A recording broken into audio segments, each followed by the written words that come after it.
ঢাকায় কয়দিন থাকার পর আমরা চলে গেলাম আমার নিজের বাড়িতে। আসসালামু আলাইকুম, কি অবস্থা সবার? তো তোমরা অলমোস্ট জানো যে আমরা ঢাকায় আসছি কয়েকদিনের জন্য। তো আজকে হচ্ছে আমরা বাড়িতে চলে যাব, তাই হচ্ছে আমরা খুব তাড়াতাড়ি বের হয়ে পড়লাম। মেজরিটি বাসা থেকে রওনা হয়ে আমরা হচ্ছে গুলিস্তানে পৌঁছে যাই। তো আমরা হচ্ছে 10টার সময় গুলিস্তানে আসি। তো এখানে দেখো আমরা বিআরটিসি এর বাসে উঠেছি। বাইরে দেখছি আম মাখা পাওয়া যাচ্ছে, তাই এখানে হচ্ছে আমি আম মাখা নিয়ে বসে বসে খেলাম। তো দেখো এখন হচ্ছে বাস চলাচল শুরু করেছে। 11টার দিকে হচ্ছে আমরা রওনা দেই। তো দেখো আমি হচ্ছে আজকে সবার সামনের সিটে বসেছি। এখন হচ্ছে সামনের ভিউ দেখতে দেখতে যাব। সামনের ভিউ দেখতে দেখতে যাওয়াটা কিন্তু মজাই আলাদা, তাই না? তো এখানে দেখো আমি উইন্ডো সিটের পাশে বসে হচ্ছে আমি একটু ভিউ দেখতেছিলাম। আমার হচ্ছে কেন জানি না অনেক ভালো লাগতেছিল না, একটু বোরিং বোরিং টাইপের লাগতেছিল। দেখো আমার অবস্থা, মানে মুডকে এরকম অফ হওয়ার মতন অবস্থা ছিল।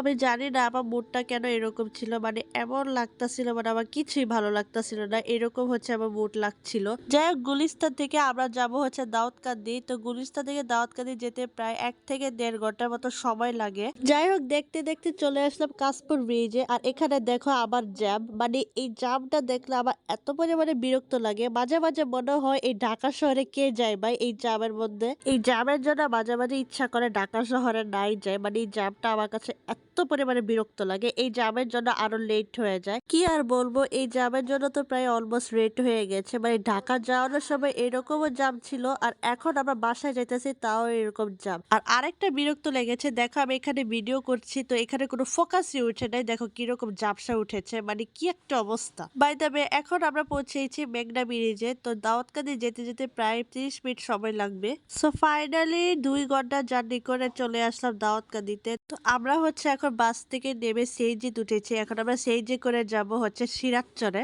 সিরাজচর বাজারে পৌঁছানোর পর এখন হচ্ছে আমরা অটোতে উঠে আমরা চলে যাব বাসায়। তো আমার বাসা হচ্ছে চাঁদপুর জেলা মতলব উত্তর উপজেলা নবরকান্দি গ্রামে। তো ঢাকা থেকে হচ্ছে বাড়িতে আসতে প্রায় 3 থেকে 4 ঘন্টা সময় লেগেছে। তো আমরা হচ্ছে ফাইনালি বাসায় চলে যাই। আমাদের গ্রামের ভিউটা তোমাদের কাছে শেয়ার করি, দেখো কত সুন্দর। প্রত্যেকটা গ্রামে হচ্ছে এরকম সৌন্দর্য থাকে, না তো তোমরা সবাই জানো। তো যাই হোক, আমরা হচ্ছে বাসায় পৌঁছাই যাই। তো ভিডিওটা কেমন লেগেছে অবশ্যই কিন্তু কমেন্ট করে জানাবে। তো আজকে ভিডিওটা এই পর্যন্তই। সবাই ভালো থাকবে, সুস্থ থাকবে। দেখা হবে নেক্সট কোনো ভিডিওতে। সবাইকে আল্লাহ হাফেজ, আসসালামু আলাইকুম।